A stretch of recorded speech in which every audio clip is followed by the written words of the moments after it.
இது HD கனடாவின் இன்றைய முக்கிய செய்திகள். இலங்கை செய்திகள். தேர்தலில் ரணில் களமிறங்கவுள்ள சின்னம் குறித்து வெளியான தகவல். இலங்கை ஜனாதிபதி தேர்தலில் வெளிநாட்டு புலனாய்வு அமைப்புகளின் நகர்வுகள். பணவீக்கத்தில் ஏற்பட்டுள்ள மாற்றம்.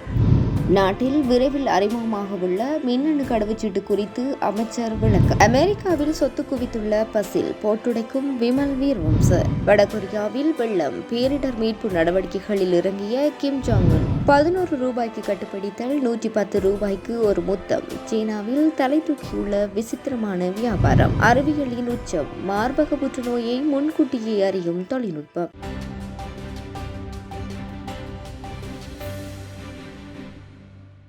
எதிர்வரும் ஜனாதிபதி தேர்தலில் ஜனாதிபதி ரணில் விக்ரமசிங்க இதயம் சின்னத்தில் போட்டியிட உள்ளதாக வெளியாகிய தகவல்கள் உறுதி செய்யப்பட்டவை இல்லை என தெரிவிக்கப்பட்டுள்ளது. ஜனாதிபதி தேர்தலுக்கான திகதி அறிவிக்கப்பட்டு அது குறித்து அரசியல் கட்சிகள் மற்றும் சுயேட்சை குழுக்கள் தம்மை ஆயத்தப்படுத்தி வருகின்ற நிலையில் ஜனாதிபதி ரணில் விக்ரமசிங்க சுயேட்சை வேட்பாளராக களமிறங்குகின்றார். மேலும் அவர் இதயம் சின்னத்தில் தேர்தலில் போட்டியிடவுள்ளார் என பிரதான இணையதளங்களில் செய்திகள் பிரசுரிக்கப்பட்டதுடன் சமூக வலைதளங்களிலும் அவ்வாறான பதிவுகள் பகிரப்பட்டு வருகின்றன. இந்த நிலையில் ஜனாதிபதி தேர்தலுக்காக ரணில் விக்ரமசிங்கவினால் முன்வைக்கப்படும் சின்னம் தொடர்பில் இதுவரையில் எவ்வித தீர்மானமும் எடுக்கப்படவில்லை என ஐக்கிய தேசிய கட்சியின் பொதுச் செயலாளர் பாலிதரங்கே பண்டார தெரிவித்துள்ளார்.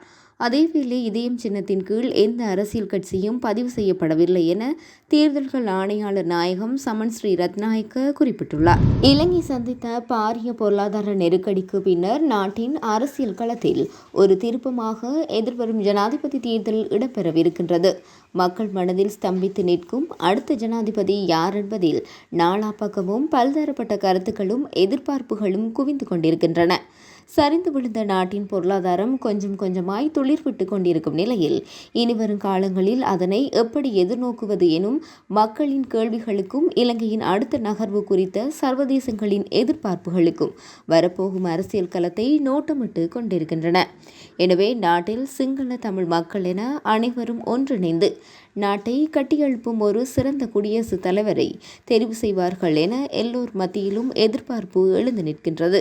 இந்த நிலையில் இலங்கை ஜனாதிபதி தேர்தலில் இந்தியா, அமெரிக்கா மற்றும் சீனா ஆகிய 3 நாடுகளின் தலையீடு அதிகமாக இருப்பதாக அரசியல் ஆய்வாளர் வேல்தர்மா குறிப்பிட்டுள்ளார். 2024 ஜூலை மாதத்திற்கான கொழும்பு நகர சமூகத்தின் நுகர்வோர் பணவீக்க விகிதம் அதிகரித்துள்ளது.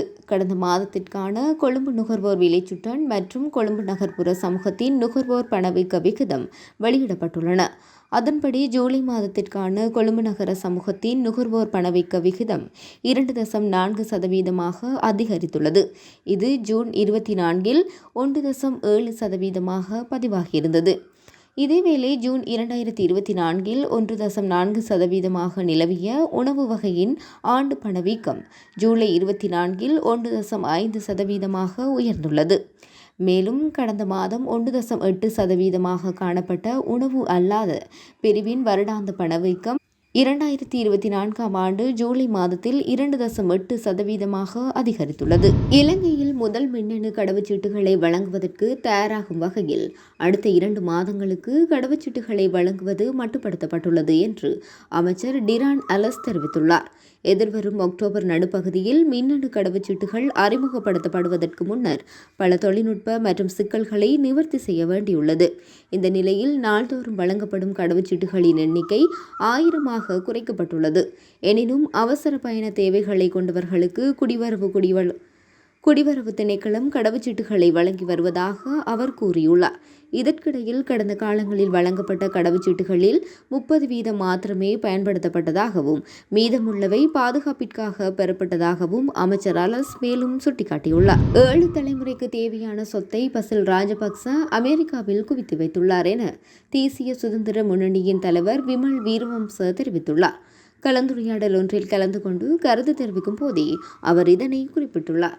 அந்த வகையில் அமெரிக்காவில் பசில் ராஜபக்சவிற்கு உள்ள சொத்தை சரியாக மதிப்பீடு செய்து கணக்கீடு செய்தால் அதை கண்டுபிடிக்க முடியும் என்றும் அவர் கூறியுள்ளார்.